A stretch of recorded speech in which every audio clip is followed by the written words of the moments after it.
उसी यीशु के बाबरकत और फतह मना में आप सबकी सलामती हो। खुदावंद आप सबको बरकत दे और कसरत से बरकत दे, आमीन।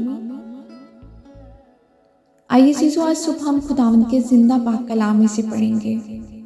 ग्रंथियों के नाम पौलुस रसूल का पहला खत, उसका 15 बाब पढ़ेंगे जी।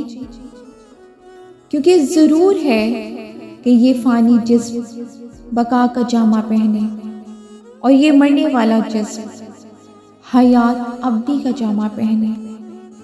और जब ये फ़ानी जिस्म बका का जामा पहन चुकेगा और ये मरने वाला जिस्म हयात अब्दी का जामा पहन चुकेगा, तो वो कौल पूरा होगा जो लिखा है कि मौत फतह का लुक्मा हो गई।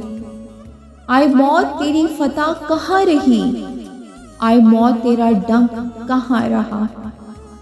मौत का डंक गुनाह है और गुनाह का जोर शरीयत है, मगर खुदा का शुक्र है जो हमारे खुदावंद यीशु मसीह के वसीला से हमको फतह बख्शता है।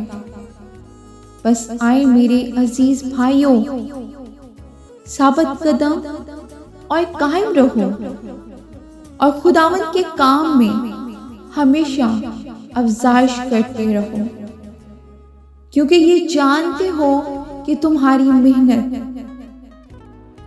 खुदावंद में बेफायदा नहीं। आमीन जी। खुदावंद के जिंदा पाक कलाम के पढ़े और सुने जाने में उसकी बरकत हो। खुदावंद का शुक्र हो।